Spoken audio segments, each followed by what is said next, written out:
You must be somewhat good with your time management, and in achieving that, it made me a more responsible person.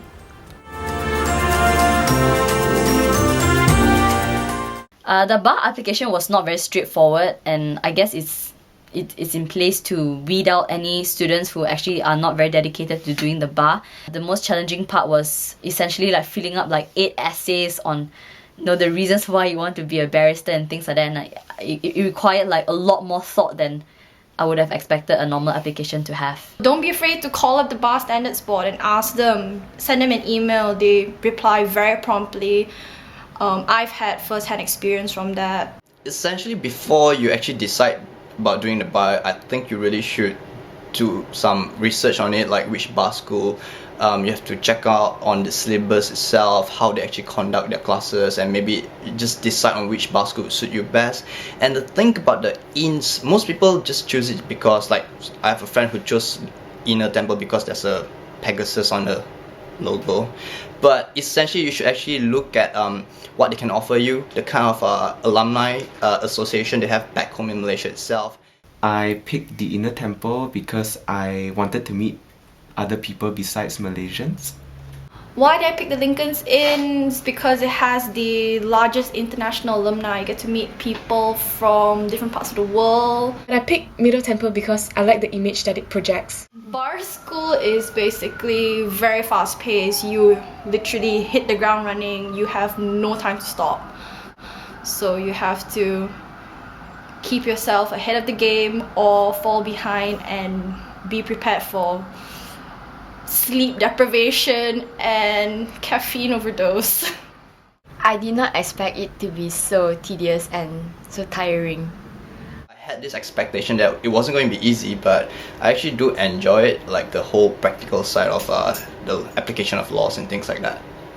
It's a huge transition moving from LL.B to the bar school, because in LL.B we are not required to do much work, whereas like in the BPTC we are required to work day in day out. Like I've got classes from 10:30 to sometimes until 6. After that I come home, I have to start working right after dinner, right up until 3 in the morning, sometimes even 4, and this continues on a daily basis. I actually really enjoyed the bar course. I came into the course expecting the unexpected, I guess, because that's what all my seniors told me to do. It was very different, and that what I learned in LL.B will not necessarily be what I learned in a bar. I expected the bar to be crazy, but it has exceeded my expectations by being far crazier. Your works will always be displayed on the projector to the entire class, so they would scrutinize your work as well with the lecturer, and the lecturer will give you feedback, and that's where you learn.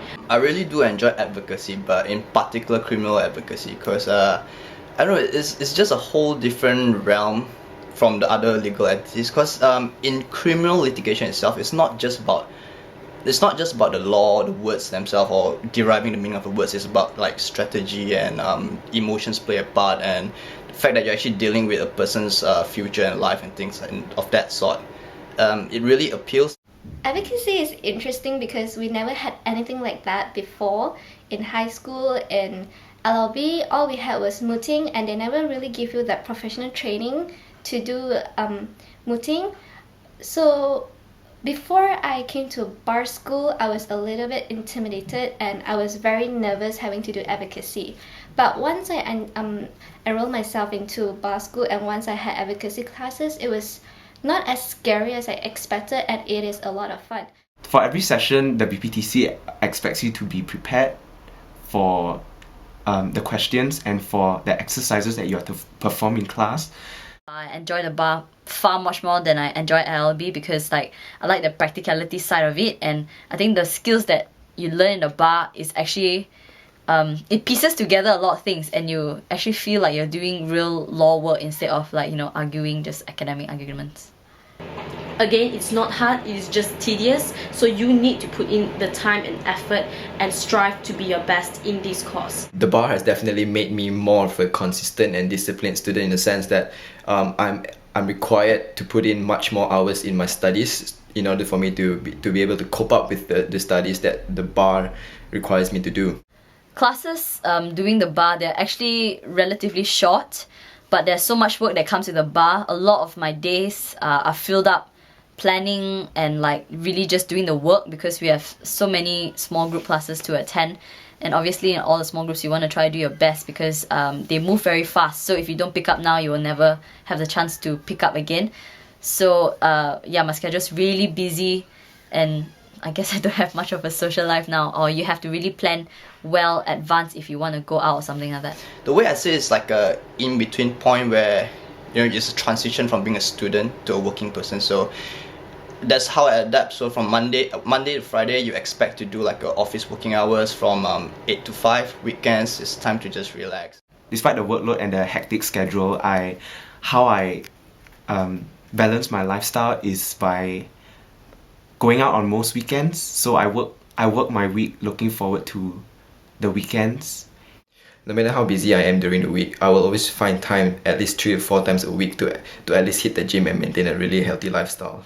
The bar professional training course do actually knock a lot of sense into you. It makes you think on your feet. Second, it makes you think about things that you would never have thought about as a law student. It makes you think about how makes you put yourself in the situation of any occasion, and you would actually gain a lot from this entire course.